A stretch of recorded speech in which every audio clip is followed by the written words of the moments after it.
بسم اللہ الرحمن الرحیم رب اشرح لی صدری ویسر لی امری واحلل عقدۃ من لسانی یفقہوا قولی. الحمد للہ الذی شرفنا بصوم رمضان والصلاة والسلام علی حبیبہ فی کل حین وآن.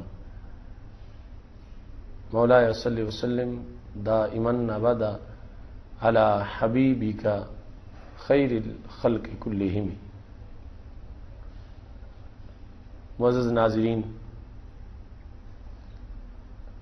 رب ذوالجلال کی توفیق سے رسول اللہ صلی اللہ علیہ وسلم کی نگاہ عنایت سے ماہ رمضان المبارک میں جوں عروج آتا جا رہا ہے تو ہر سمت نیکیوں کے گلشن مہکتے جا رہے ہیں. اسی دوران ہمارا پروگرام فضائل رمضان بڑی آب و تاب کے ساتھ اپنی منزل کی طرف رواں دواں ہے. آج اس پروگرام میں ہمارا موضوع ہے روزہ ایک منفرد عبادت. میری دعا ہے رب ذوالجلال ہم سب کو قرآن و سنت کا فہم عطا فرمائے اور قرآن و سنت کے بلاغ و تبلیغ اور اس پر عمل کی توفیق عطا فرمائے. ہر عبادت اللہ کے ہاں بڑی قدر و قیمت والی ہے، مگر روزے کا معاملہ ان سب سے مختلف ہے. سیدنا ابو ہریرہ رضی اللہ تعالی عنہ راوی ہیں اور یہ حدیث شریف بخاری و مسلم دونوں میں موجود ہے. ہمارے آقا حضرت محمد مصطفیٰ صلی اللہ علیہ وسلم نے ارشاد فرمایا ہے کل عمل ابن آدم یضاعف. ابن آدم کا ہر عمل اللہ کے ہاں اس کو پروان چڑھایا جاتا ہے، اس کی قدر و قیمت ہوتی ہے، اس کو رب ذوالجلال نشو و نما دیتا ہے. الحسنۃ بعشر امثالھا. رب ذوالجلال ایک نیکی کو اس کی مثل 10 اور میں تبدیل کر دیتا ہے. مثلا 11 بن جاتی ہے. الی 700 ضعف. یہ سلسلہ بڑھوتری کا اور اضافے کا 700 تک چلا جاتا ہے. یعنی ایک نیکی رب ذوالجلال کے ہاں 700 نیکیوں میں بدل جاتی. اور یہ بھی کوئی آخری حد نہیں، اس سے بھی اضافہ ہو سکتا ہے. جس وقت رسول اللہ صلی اللہ علیہ وسلم نے یہ بیان کیا کہ ایک نیکی کو اللہ تعالی کے ہاں 700 میں تبدیل کیا جاتا ہے تو فرمانے لگے قال اللہ تعالی الا الصوم. اللہ تعالی نے کہا باقی سب میں تو یہی دستور ہے کہ ایک نیکی 11 سے 700 تک اس میں اضافہ ہوتا ہے، مگر روزہ فَإِنَّهُ لِي وَأَنَا أَجْزِي بِهِ. یہ میرے لیے ہے اور اس کی جزا میں دیتا ہوں. مطلب یہ ہے کہ روزے کے اندر جو اضافہ ہوتا ہے اور روزے میں جو نشو و نما ہوتی ہے اسے ہر انسان سمجھ نہیں سکتا. اور اس کو 700 تک نہ سمجھنا کہ ایک روزہ 700 میں تبدیل کیا جاتا ہے، فرمایا یہ میرے لیے ہے اور اس کی جزا میں آپ دینے والا ہوں. اس مقام پر یہ بات بڑی قابل غور ہے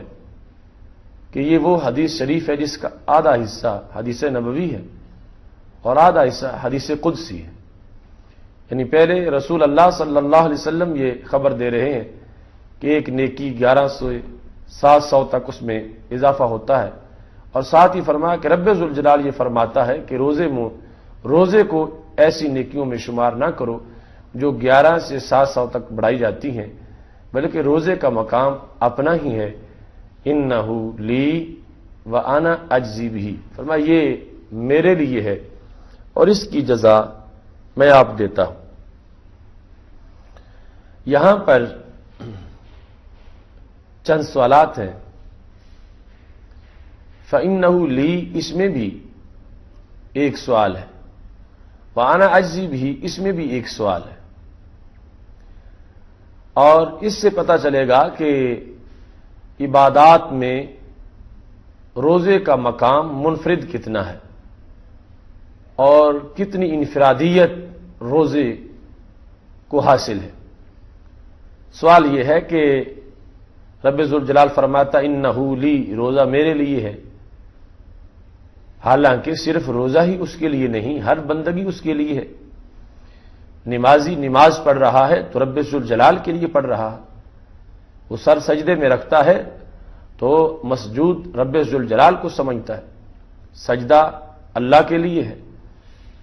اور اگر کوئی زکوٰۃ ادا کر رہا ہے تو اللہ کے حکم پر ادا کر رہا ہے، حج کر رہا ہے تو اللہ کے لیے کر رہا ہے، جہاد کر رہا ہے تو اللہ کے لیے کر رہا ہے۔ سارے اعمال صالحہ شریعت مطہرہ میں جو ہیں ان سب میں یہ بات طے شدہ ہے اور انڈرسٹوڈ ہے کہ یقیناً ہر نیکی، ہر عبادت وہ رب کی عبادت ہے، رب کے سوا کسی اور کی عبادت مسلمان نہیں کرتا۔ تو یہ کہنا روزے کو جدا کر کے کہ روزہ میرے لیے ہے، حالانکہ باقی ساری عبادتیں بھی اللہ کے لیے ہیں، تو اس کا کیا سبب ہے کہ رب ذوالجلال نے روزے کو اپنی طرف منسوب فرمایا؟ دوسرا سوال یہ ہے کہ خالق کائنات فرماتا انا اجزی بھی، اس کی جزا میں دیتا ہوں، یعنی روزے کا ثواب میں دیتا ہوں۔ جو میرے لیے روزہ رکھتا ہے یدع شہوتہ وطعامہ من اجلی، کہ روزے دار اپنی شہوت کو اور کھانے کو میرے لیے چھوڑ دیتا ہے۔ رب ذوالجلال فرماتا ہے کہ روزے کی جزا میں دیتا ہوں، حالانکہ ہر نیک کام کی جزا اللہ دیتا ہے، اللہ کے سوا کون جزا دے سکتا ہے؟ خالق کائنات ہی ثواب عطا فرمانے والا ہے، نماز کا ثواب بھی وہی دیتا ہے، حج کا ثواب بھی وہی دیتا ہے، زکوٰۃ دینے کا ثواب بھی وہی دیتا ہے، جہاد کرنے کا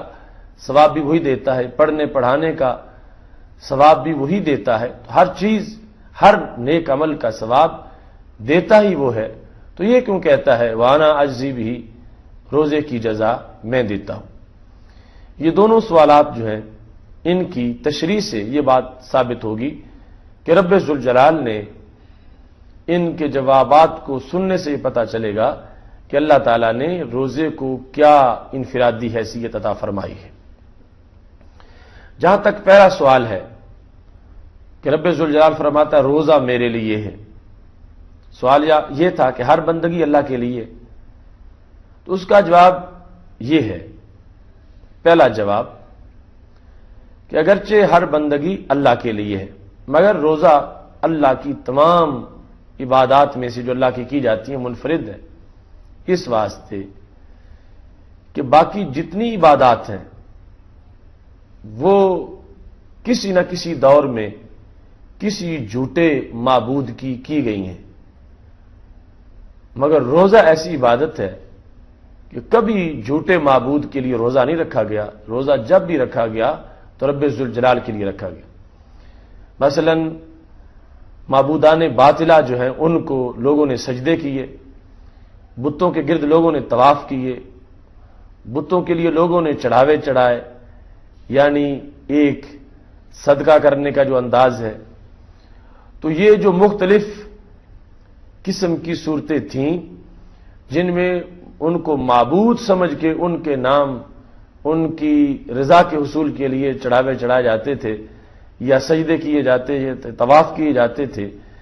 تو یہ عبادتیں ادھر اللہ کے لیے ہیں، اور کسی نہ کسی زمانے میں کچھ وقت کے لیے معبودان باطلہ کے لیے بھی ایسا ہوتا رہا، مگر روزہ ایسا منفرد مقام رکھتا ہے کہ کبھی بھی معبود باطل کے لیے روزہ کسی نے نہیں رکھا۔ جھوٹے خداؤں کے جھوٹے پجاری اپنے خداؤں کو سجدے تو کرتے رہے، طواف کرتے رہے، مگر روزہ کبھی بھی جھوٹے خدا کے لیے نہیں رکھا گیا، چونکہ روزہ بچا رہا اس سے کہ یہ جھوٹے کے لیے رکھا جائے، ہمیشہ سچے رب کے لیے روزہ رکھا گیا ہے۔ تو اس واسطے خالق کائنات جل جلالہ نے روزے کو اپنی طرف منسوب فرمایا ہے۔ یہاں یہ بات ذہن میں رکھنی چاہیے کہ کچھ جو ادیان باطلہ ہیں ان میں روزے کا تصور پایا جاتا ہے۔ کوئی شخص یہ سوال نہ کرے کہ ان کے ہاں بھی روزہ ہے، مثال کے طور پر بدھ مت میں ایک روزے کا تصور ہے، تو تم کہہ رہے ہو کہ روزہ صرف اللہ کے لیے رکھا گیا اور کسی کے لیے نہیں رکھا گیا۔ تو یہ بات قابل غور ہے کہ اگرچہ کچھ ادیان باطلہ میں روزے کا تصور رہا، مگر وہ تصور اس لیے نہیں تھا کہ کسی معبود کی رضا کو حاصل کیا جائے اور کسی معبود کے لیے رکھا جائے۔ وہ ان کے ہاں روزہ جو کچھ لوگوں کے ہاں تھا وہ صرف بذام خیش ایک باطن کی صفائی کے لیے وہ ان کا ایک تجربہ تھا اور ایک کوشش تھی، اپنے من کی صفائی کے لیے جو بھی وہ سمجھتے تھے، اگرچہ اس کا حقیقت سے تعلق نہیں تھا، تو انہوں نے اپنے آپ اور باطن کی صفائی کے لیے تو روزہ رکھا ہے، مگر کسی اپنے معبود کے لیے روزہ نہیں رکھا۔ اس واسطے اگرچہ کچھ ادیان باطلہ میں اس کا تصور ہے، تو پھر بھی ہماری بات اپنی جگہ صحیح ہے کہ روزہ کبھی بھی معبود باطل کے لیے نہیں رکھا گیا۔ روزہ ہر دور میں اللہ کے بندوں نے اللہ کے لیے رکھا۔ اس واسطے باقی تمام عبادات میں سے خالق کائنات جل جلالہ نے اسے منفرد کر کے اپنی طرف منسوب کر لیا، فرمایا یہ میرا ہے اور میرے لیے ہے اور اس کی جزا میں دینے والا ہوں۔ دوسرے نمبر پر رب ذوالجلال نے جو روزے کو اپنی طرف منسوب کیا، تو اس کا سبب یہ ہے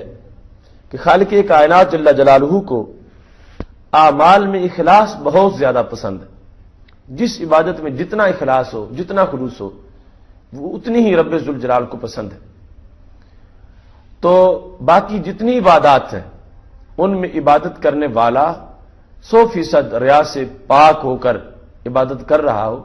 مگر پھر بھی دیکھنے والا دیکھ سکتا ہے کہ یہ اللہ کی عبادت کی جا رہی ہے۔ مثال کے طور پر نماز کا ایک ڈھانچہ ہے، نماز پڑھتے وقت ایک نمازی خواہ اپنے آپ کو چھپا رہا ہو اور ریا سے پاک ہو کہ صرف اللہ کے لیے نماز پڑھ رہا ہو، تو پھر بھی اس کی اس بندگی کو دیکھا جا سکتا ہے اور دیکھ کر لوگ متاثر ہو سکتے ہیں، اور یہ اوروں کو بھی اللہ کی جو عبادت ہو رہی ہے اس کی خبر ہو سکتی ہے، تو پھر بھی ریا کے چانسز اس میں پائے گئے۔ ایسے ہی حج کیا جا رہا ہو تو حج کا ایک ڈھانچہ ہے، طواف ہو رہا ہے، سعی ہو رہی ہے، وقوف ہو رہا ہے، تو پتہ چلے گا کہ حج ہو رہا ہے۔ مطلب یہ ہوا کہ حج کو بھی دیکھا جا سکتا ہے، حج کرنے والا حج کر رہا ہو تو کوئی اس کو دیکھ سکتا ہے کہ یہ حج اللہ کے لیے کیا جا رہا ہے، وہ کتنا ہی ریا سے پاک ہو کے کر رہا ہو، مگر پھر بھی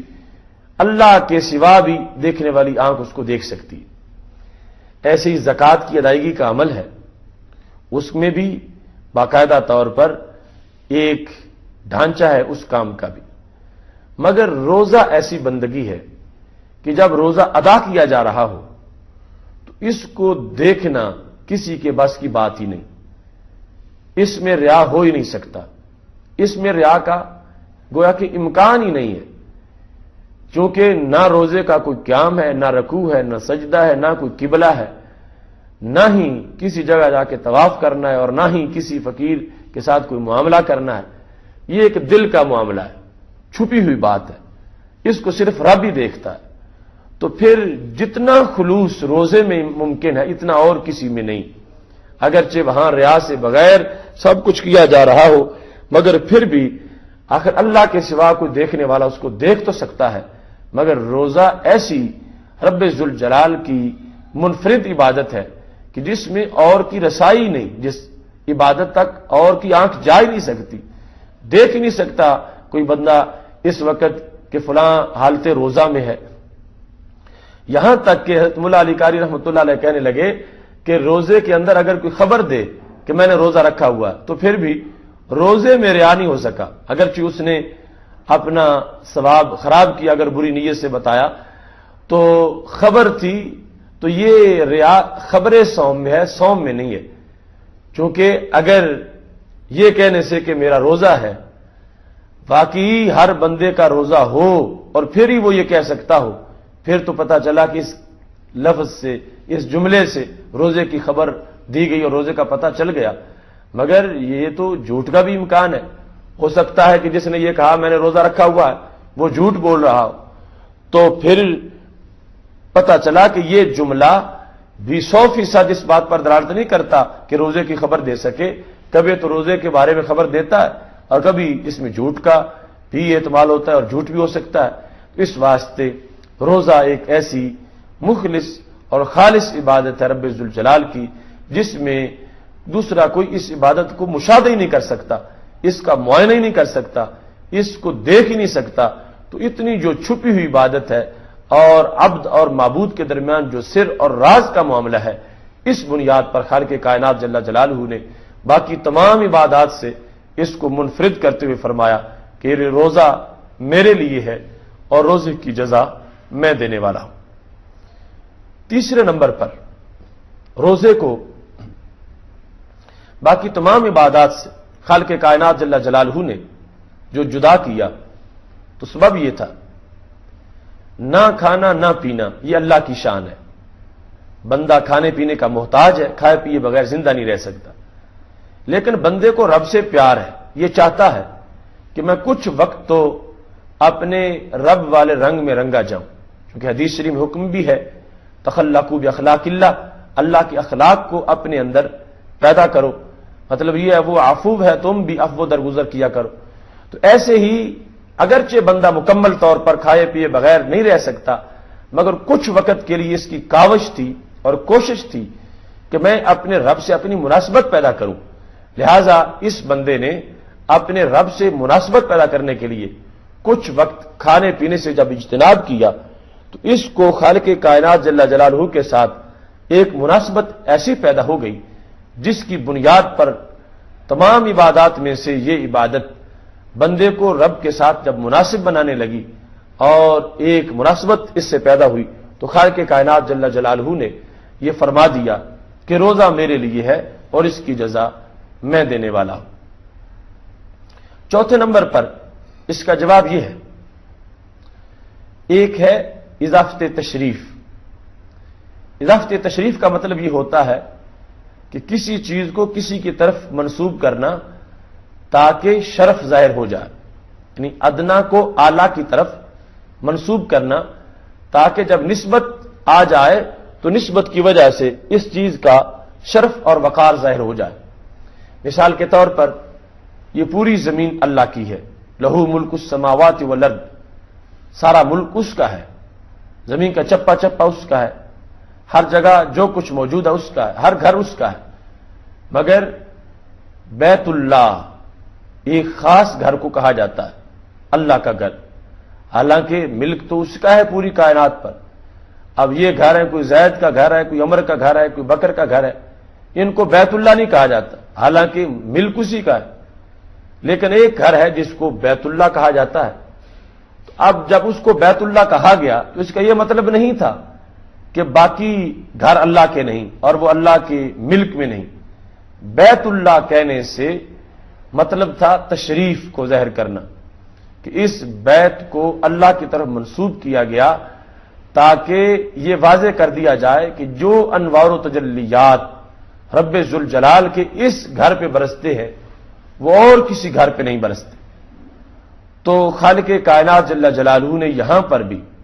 اگرچہ ہر عبادت اللہ کی ہے مگر روزے کو اپنے طرف منسوب کیا تو اس سے یہ مقصد نہیں تھا کہ دوسری عبادتیں اللہ کی نہیں، صرف اس کی عظمت کو ظاہر کرنا مقصود تھا اور اس کی شرافت کو ظاہر کرنا مقصود تھا کہ جتنا قرب رب ذوالجلال نے اس عبادت کو بخشا ہے اور اس عبادت کرنے والوں کو بخشا ہے وہ کہیں اور موجود نہیں ہے. مذکورہ حکمتوں کے پیش نظر خالق کائنات جل جلالہ نے اس عبادت کو وہ شان دی ہے اور وہ مقام دیا ہے، اس کی وجہ سے جو بندے کو قرب عزتی حاصل ہوتا ہے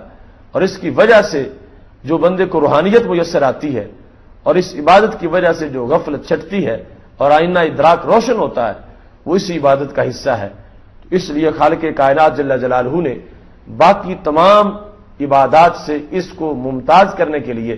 اور اس کے شرف کو ظاہر کرنے کے لیے اپنی طرف اس کو منسوب کر لیا، انہ لی، کہ یہ میرے لیے ہے مقصد باقی کی نفی کرنا نہیں ہے، مقصد اس عبادت کی عظمت کو اجاگر کرنا ہے۔ تو یہ 4 جوابات جو ہے ان سے پتہ چلا کہ روزے کے اندر کتنی بڑی انفرادیت ہے کہ رب ذوالجلال نے باقی تمام عبادات کے مقابلے میں اس عبادت کو اپنی طرف منسوب فرمایا ہے۔ اب اس کے بعد دوسرا سوال جو یہ تھا انا اجزی بھی، کہ روزے کی جزا میں دیتا ہوں۔ ہر عبادت کی جزا رب ذوالجلال ہی دیتا ہے، مگر بطور خاص روزے کو جو اپنی طرف منسوب کیا تو اس میں مقصد یہ تھا بیان کرنے کا، سبب یہ تھا اس کو ذکر کرنے کا کہ رب ذوالجلال یقیناً باقی عبادات کی بھی جزا دیتا ہے اور روزے کی بھی رب ذوالجلال جزا دیتا ہے، لیکن خالق کائنات جل جلالہ فرشتوں کو کہتا ہے، فرشتوں فلاں بندے کو اتنا ثواب دے دو، اس نے ایسی نماز پڑھی کہ اس کو 1000 نیکی دے دو، فلاں نے مزید خشوع و خضوع سے پڑھی تو اس کو 2000 نیکی دے دو، اور فلاں کے حج کے اتنے نمبر دے دو، 1,00,000 نمبر اس کو دے دو۔ یہ بتایا جاتا ہے فرشتوں کو، دیتا اگرچہ ثواب اللہ ہی ہے مگر فرشتوں کو عدد بتایا جاتا ہے۔ خالق کائنات فرماتا ہے روزہ ایسی عبادت ہے کہ یہاں کوئی ایسا عدد ہی نہیں کہ جو فرشتوں کو معلوم ہو اور فرشتے جس کے سہارے روزے کے ثواب کو کاؤنٹ کر سکے۔ فرشتوں کی معلومات میں ایسی گنتی ہی نہیں، ایسا کوئی پیمانہ ہی نہیں جس سے روزے کے ثواب کی پیمائش ہو سکے، روزے کے ثواب کو تولا جا سکے یا روزے کے ثواب کو گنا جا سکے، کیونکہ فرشتے اس کے ثواب کو گن ہی نہیں سکتے۔ تو رب ذوالجلال فرماتا ہے یہ ثواب میں خود عطا کرتا ہوں، خود دیتا ہوں۔ تو اس سے یہ مقصد تھا کہ باقی تمام عبادات کا ثواب بھی اگرچہ رب ذوالجلال عطا فرمانے والا ہے مگر دلواتا فرشتوں سے ہے، لیکن روزہ ایسی منفرد عبادت ہے کہ اس کا ثواب فرشتوں سے نہیں دلواتا، اس کا ثواب خود دیتا ہے۔ اس واسطے دیتا ہے کہ فرشتوں کو اس ثواب کی جو تعداد ہے اور جو اس کا بیان کا طریقہ ہے وہ فرشتوں کی سمجھ میں نہیں آ سکتا۔ فرشتوں سے کہیں والا یہ ثواب ہے کہ جس کو کسی پیمانے سے جس کی پیمائش نہیں ہو سکتی اور نہ ہی کسی عدد سے اس کی گنتی ہو سکتی ہے۔ اس واسطے خالق کائنات جل جلالہ نے اس کو اپنی طرف منسوب کر لیا۔ تو روزے کی انفرادیت اس مقام پر ظاہر ہو گئی، فرمایا روزہ میرے لیے ہے اور اس کی جزا میں دیتا ہوں۔ اور بعد نے اس کو پڑھا آنا اجزا بھی، کہ اس کی جزا میں خود دیا گیا ہوں، مطلب کیا ہے کہ روزہ میرے لیے ہے، اس کی جزا میں آپ ہوں۔ تو یہ بھی بہت بڑی بات ہے، اگر اس کو آنا اجزا بھی پڑھا جائے کہ رب ذوالجلال نے اپنے آپ کو روزے کی عظمت کو اجاگر کرنے کے لیے روزے کی جزا قرار دے دیا۔ تو روزہ ایسا منفرد عمل ہے جس سے آئینہ ادراک روشن ہوتا ہے، جس سے دل کی کیاری میں تقوی کے ہنچے چٹک کے پھول بنتے ہیں، جس کی وجہ سے انسان کا دماغ معطل ہوتا ہے، جس کی وجہ سے گناہوں کا دھول ہٹ جاتا ہے، ہر قسم کی دھند اور آلودگی دور ہو جاتی ہے۔ بھوکا رہنے سے بندے کے اندر ایک نورانیت پیدا ہوتی ہے اور وہ نورانیت بندے کے پھر اعضاء میں جلوگر ہو جاتی ہے، وہ نورانیت اس کی آنکھوں میں، اس کے کانوں میں جلوگر ہو جاتی ہے، جس کی وجہ سے اس کے کان عام لوگوں سے کہیں زیادہ سننا شروع کر دیتے ہیں۔ اگر کوئی انسان کثرت صوم میں اپنی زندگی گزارتا ہے اور اس کے تقاضے پورے کرتا جاتا ہے، خالق کائنات جل جلالہ اسی انداز میں اس بندے کو نوازتا ہے اور اس انداز سے اس کی صلاحیتوں کے اندر خالق کائنات جوبن پیدا کرتا ہے کہ مادہ پرستی والے تقاضے آہستہ آہستہ ختم ہوتے جاتے ہیں، بندے کے اندر تجرد آ جاتا ہے، روحانیت آ جاتی ہے اور نور آ جاتا ہے، جس نور کی وجہ سے اس کو خالق کائنات جل جلالہ ایک امتیاز دیتا ہے اپنے دربار کے اندر۔ معزز ناظرین، یہ ہے وہ عبادت جس کو خالق کائنات جل جلالہ نے باقی عبادات سے ممتاز کیا، اور نماز، روزہ، نماز اور حج اور زکوٰۃ اور جہاد اور دیگر جو کار خیر ہیں اور اعمال صالحہ ہیں ان میں سے جدا کر کے اس کو بیان کیا کہ باقی نیکی ایک پر 11 کا ثواب، ایک پر 12 کا ثواب، ایک پر 30 کا ثواب، ایک پر 100 کا ثواب، یہاں تک کہ 700 تک اضافہ ہوتا جاتا ہے۔ مگر فرما روزے کو ایسا نہ سمجھنا، روزے کے معاملے میں ایسا انداز 700 تک یا 7 سے زیادہ قریب اس طرح کا انداز جس کو گنا جائے، ایسا نہیں ہے۔ یہ ایسی نیکی ہے کہ جس کے اندر بندے نے خلوص زیادہ ظاہر کیا اور سب کچھ ہونے کے باوجود چھپ کے علیحدہ کمرے میں بھی اس نے اللہ کو موجود مانا اور اس نے صرف اس کے دیکھنے کی وجہ سے اپنے آپ کو کھانے پینے سے دور رکھا، اپنی شہوتوں سے بچا کے رکھا اور اپنے آپ کو لگام دی، خواہشات کو قدموں تلے رون ڈالا، تو رب ذوالجلال نے اس بنیاد پر اس عبادت کو منفرد مقام بھی بخشا ہے اور فرمایا یہ میرے لیے ہے اور میں ہی اس کی جزا دینے والا ہوں۔ یہ ہے روزہ ایک منفرد عبادت۔ میری دعا ہے رب ذوالجلال ہم سب کو اس منفرد عبادت کے اندر انفرادی مقام حاصل کرنے کی توفیق عطا فرمائے۔ وآخر دعوانا ان الحمد للہ رب العالمین۔